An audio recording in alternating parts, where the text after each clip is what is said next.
नमस्कार, आप देख रहे हैं स्वतंत्र खबर, जन की आवाज सच्चाई के साथ। नमस्कार, मैं मनीष खुकसाल स्वतंत्र नयार घाटी के सतपुली से आज आपके साथ हूं और आज बड़े ही हर्ष का विषय है नयार घाटी सतपुली के लिए और पूरे उत्तराखंड के लिए कि उत्तराखंड को एक पैराग्लाइडर पायलट मिली है।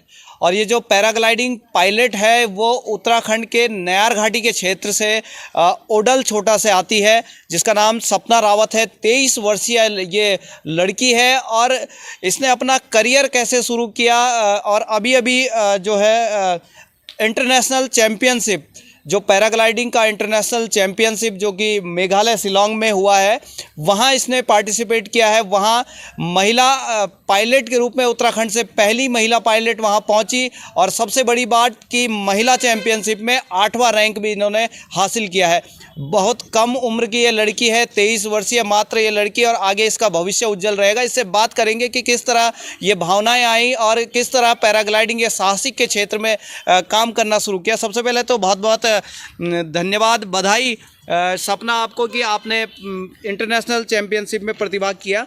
शुक्रिया मुझे बुलाने के लिए यहाँ पे। और जिस प्रकार से मैं बात करना चाहूँगी मेरे शुरुआती करियर का पैराग्लाइडिंग को लेके, तो बचपन से ही एडवेंचर का बहुत ज़्यादा क्रेज़ रहा है मेरे अंदर एडवेंचर को लेके। एंड घर वालों से भी काफ़ी सपोर्ट मिला है पैराग्लाइडिंग के लिए भी और अदर एडवेंचर एक्टिविटीज़ के लिए भी। तो मैं सबसे पहले अपने फैमिली, अपने पापा मम्मी का शुक्रिया करना चाहूँगी कि उन्होंने मुझे इतना सपोर्ट किया। और पैराग्लाइडिंग हमारे क्षेत्र में अपनी साइट खुलने के दौरान मैंने पैराग्लाइडिंग क्षेत्र में अपना योगदान दिया। फर्स्ट टाइम 2020 के आसपास मैंने अपना पैराग्लाइडिंग कोर्स कंप्लीट किया उत्तराखंड टूरिज़्म के अंतर्गत। तो मैं उसके लिए भी उत्तराखंड टूरिज़्म के लिए बहुत ज़्यादा आभारी रहूँगी कि उन्होंने ऐसा कोर्स करवाया जिसमें युवा अपने आप को पहचान सके और ऐसा उन्होंने स्तर दिया। तो इसके लिए बहुत बहुत शुक्रिया उत्तराखंड टूरिज़्म का। और कोर्स करने के बाद उत्तराखंड टूरिज़्म के अंतर्गत उसके बाद मैंने अपना जो पैराग्लाइडिंग का सफ़र है वो खुद से ही अकेले जारी रखा। और इसमें कई सारी मुसीबतें आती हैं, क्योंकि आप एक तो अकेले फीमेल पायलट्स हैं तो बहुत सारी प्रॉब्लम्स आती हैं, लेकिन सारी चीज़ों को नज़रअंदाज करके मेरा फोकस सिर्फ यही था कि एक अच्छा पैराग्लाइडिंग पायलट बनना, जो कि जिसकी ओर मैं जा रही हूँ अपने अपना प्रैक्टिस करके, कंपटीशन करके और अपने आप को साबित करके कि उत्तराखंड में भी अच्छी पैराग्लाइडिंग पायलट्स हैं।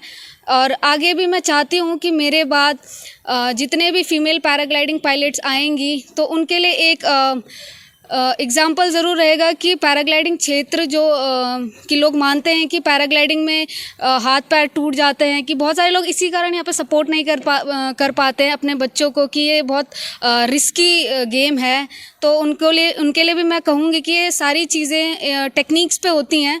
तो मैं चाहूँगी कि आप एक बारी ज़रूर पैराग्लाइडिंग करें अपना लाइफ में, कोर्स ना सही तो एक बारी पैराग्लाइडिंग ज़रूर करें। और जिस कारण आप अब एक उस चीज़ को फील कर सकते हैं कि एग्जैक्टली पैराग्लाइडिंग जो है वो बहुत ब्यूटीफुल गेम है, ब्यूटीफुल स्पोर्ट है। अच्छे से आप उसको फील कर सकते हो। जैसे कि सपना, आपने जो इंटरनेशनल चैम्पियनशिप रही पैराग्लाइडिंग की, वहाँ पर प्रतिभाग किया, किस तरह वहाँ पर एटमॉस्फेयर था? क्योंकि ये एशियन गेम्स था और एशियन गेम्स में प्रतिभाग करना एक महिला के तौर पर उत्तराखंड की पहली महिला पैराग्लाइडिंग पायलट वहाँ पर पहुँची, तो किस तरह का एटमॉस्फेयर था और किस तरह आपको यहाँ पर देखने को मिला? क्योंकि आपने भी शायद पहली बार इंटरनेशनल चैम्पियनशिप में प्रतिभाग किया, तो किस तरह माहौल था वहाँ पर? एक्चुअली नेशनल और इंटरनेशनली ये मेरा फर्स्ट ही इवेंट है और इसके लिए मैं बहुत ज़्यादा एक्साइटेड थी, बहुत ज़्यादा खुश थी। और फर्स्ट एक्सपीरियंस था, बहुत ज़्यादा कुछ सीखने को मिला, क्योंकि इंटरनेशनली और नेशनली काफ़ी इतने अच्छे पायलट्स थे, चैम्पियंस थे, उनसे बहुत कुछ सीखने को मिला और आगे बहुत कुछ करने का और जुनून जज्बा मिला। और अप्रॉक्सीमेटली 100 से 130 के बीच पायलट्स थे और नेशनली इंटरनेशनली, और काफ़ी कुछ सीखने को मिला मेघालय शिलोंग में, जो कि ये इवेंट्स था हम लोग का। और जैसे कि सपना, हम देखते हैं कि लगातार जो ये पैराग्लाइडिंग का चैम्पियनशिप है या पैराग्लाइडिंग की प्रैक्टिस है, इसको लेकर के कहीं ना कहीं एक डर, जो आपने बताया डर तो है, आपने कहा कि डर को भूल जाओ, उसके बाद इस पैराग्लाइडिंग चैम्पियनशिप को न सही बल्कि पैराग्लाइडिंग करो। वहीं हम जानना चाहेंगे पैराग्लाइडिंग की जो कॉस्ट है लगभग शायद 2 से 3 लाख रुपए के आसपास होती है। उसके बाद इक्विपमेंट का खर्चा होता है, अमूमन 5 लाख तक या 6 लाख तक का ये खर्चा बैठता है। तो किस तरह से इसको करते हैं, क्योंकि आपने उत्तराखंड से पार्टिसिपेंट किया, कोई राजकीय सहायता मिली, उत्तराखंड सरकार ने आपको कुछ इसमें सहायता दी, या किस तरह से इसको मैनेज करते हैं? सहायता मुझे गवर्नमेंट की तरफ से कुछ नहीं मिला है, और इंडिविजुअली मैंने अपना सारा अब तक का पैराग्लाइडिंग का जितना भी है वो मैंने खुद से ही किया है। और लेकिन कंपटीशन के दौरान मुझे हासा की तरफ से आश्वासन दिया गया था कि आपको स्पॉन्सर करेंगे, जो कि हासा ने पूरा भी किया। तो मुझे इवेंट के लिए हासा ने स्पॉन्सर किया है, और हासा हिमालयन एरो स्पोर्ट एसोसिएशन है हमारी पैराग्लाइडिंग का, एडवेंचर का, और उसके लिए मैं उनका तहे दिल से शुक्रिया करना चाहती हूँ कि सर ने इतना मुझे सपोर्ट किया। इन्होंने इतना आगे जाने के लिए मुझे प्रोत्साहन भी दिया है जब से मैंने अपना पैराग्लाइडिंग करियर स्टार्ट किया है। और मैं चाहूँगी कि गवर्नमेंट की तरफ से गवर्नमेंट भी हम जैसे लोगों को सपोर्ट करे, जो कि आगे कुछ करना चाहते हैं। महिलाओं को खासकर सपोर्ट करे, क्योंकि उनको बहुत ज़्यादा ज़रूरत है सपोर्ट की। उनके जज्बे जुनून सबके पास है सर, लेकिन एक सपोर्ट होता है ना, मोरल, लाइक जिसको बोलते हैं कि पीछे से अगर आप एक थोड़ा सा पुश करते हैं तो बहुत कुछ कर सकते हैं। तो वो एक सपोर्ट है, वो एक सपोर्ट चाहिए। एंड इवेंट की बात रही तो इक्विपमेंट का थोड़ा सा मेरा लो रहा है, क्योंकि जो मेरा इक्विपमेंट था जिससे मैंने कंपटीशन में पार्टिसिपेट किया, वही मेरा प्रैक्टिस ग्लाइडर भी था, एंड वो बहुत पुराना हो चुका है अभी। तो उसी से मैं प्रैक्टिस भी करती हूँ, उसी से मैंने पार्टिसिपेट भी किया। तो जहाँ पे मेरा थोड़ा लैक ऑफ रहा है पॉइंट जिसमें, तो वो यही रहा है कि मेरा ग्लाइडर जो था वो थोड़ा सा पुराना था।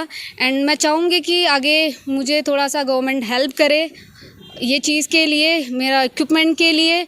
एंड बहुत महत्वपूर्ण बात सपना ने बताई है कि ये जो 4 से 5 लाख रुपए का जो पैराग्लाइडर इक्विपमेंट जो सारा खर्चा होता है, अगर कोई शायद गरीब परिवार की बेटी या बेटा चाहे कि मैं इस तरह से पैराग्लाइडिंग का स्पोर्ट्स करूं, और जैसे कि देखते हैं कि उत्तराखंड में पर्यटन एक नंबर 1 आय का स्रोत है, और पर्यटन के साथ साथ साहसिक पर्यटन भी उत्तराखंड में अपार संभावनाएं हैं।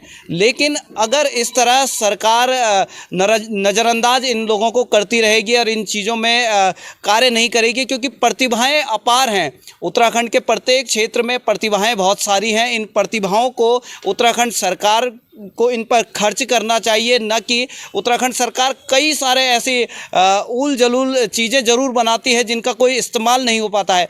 उसके अलावा जो उत्तराखंड सरकार में जो पर्यटन है या साहसिक पर्यटन है, उसमें जो बच्चे काम कर रहे हैं, लगातार अपने प्रयास कर रहे हैं, और कहीं ना कहीं वो इस मौके को छोड़ देते हैं। एशियन गेम में हो सकता है कि इक्विपमेंट अच्छे होते, पैराग्लाइडर नया होता, तो शायद उत्तराखंड की बेटी आज पहला स्थान वहां पर प्राप्त करती। लेकिन दुर्भाग्य है यहाँ के बच्चों का, यहाँ के युवाओं का, कि उत्तराखंड सरकार उन चीज़ों पर ध्यान नहीं देती है जिन चीज़ों पर उनको ध्यान देना चाहिए। इसके अलावा उत्तराखंड सरकार लगातार नेता ज़रूर अपने बंगले और अपने आवासों को, अपने जो है कि ऑफिसों को आलीशान ज़रूर बनाते हैं, लेकिन प्रतिभाओं को निखारने के लिए उनके द्वारा बिल्कुल भी किसी प्रकार का कार्य नहीं किया जाता है। मैं आपको दिखा दूं कि जो सर्टिफिकेट है, बेटा ज़रा इसे दिखा देंगे कि ये जो सर्टिफिकेट मेघालय से इन्होंने प्राप्त किया है, ये देखिए, आप देख सकते हैं, इन्होंने मेघालय में पार्टिसिपेट करा है, एशियन गेम में पार्टिसिपेट करा है। आप देख रहे होंगे कि ये सर्टिफिकेट लेकर के ये बेटी आई है,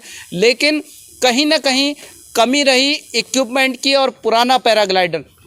हो सकता है पर्यटन की ओर से हमारे जो चौबट्टाखाल विधानसभा के विधायक और पर्यटन मंत्री हैं सतपाल महाराज जी, उनके द्वारा भी ऐसी हुनर को देखना चाहिए, एक पैराग्लाइडर इक्विपमेंट की उनको व्यवस्था करनी चाहिए, क्योंकि उन्हीं के क्षेत्र से ये बेटी है और पर्यटन मंत्री भी हैं। तो इसके लिए ज़रूर उनको कुछ ना कुछ सोचना चाहिए कि एक बेटी जब इस तरह का प्रतिनिधित्व उत्तराखंड का करती है, इससे उत्तराखंड का नाम रोशन होता है।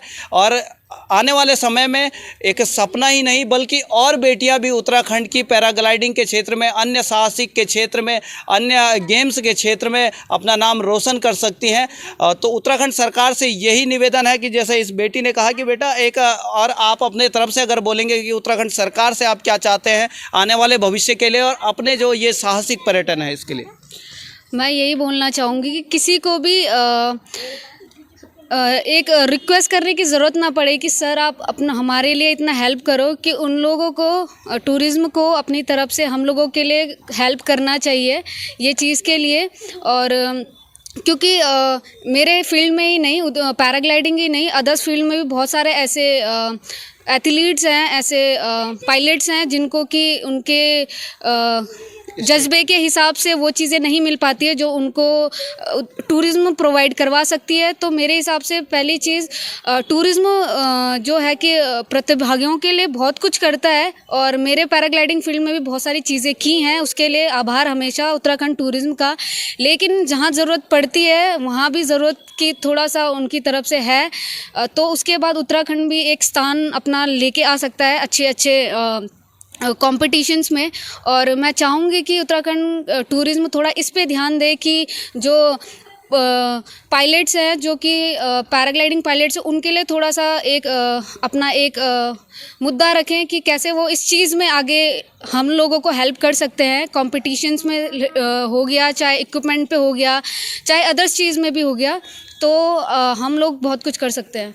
बिल्कुल, ये जो उत्तराखंड की बेटी है सपना रावत, इसका ये कहना है कि लगातार इनके द्वारा जो जिस प्रकार से साहसिक कार्य यहाँ पर किए जाते हैं, और भी लोग जो साहसिक कार्य या किसी भी गेम्स में या किसी भी प्रतिभा के धनी हैं, उनको ज़रूर उत्तराखंड सरकार को मोटिवेट करना चाहिए, उनके हित के लिए कार्य करना चाहिए। उससे उत्तराखंड का नाम भी रोशन होगा और ये जो आने वाले युवा है, युवा पीढ़ी में जो इनकी प्रतिभा है वो आगे दिख सकेगी। मनीष खुक्साल, स्वतंत्र खबर के लिए, नयार घाटी, सतपुली से। अपने क्षेत्र की खबर के लिए चैनल को सब्सक्राइब करें, बेल आइकन दबाएं। सबसे पहले खबर को पाने के लिए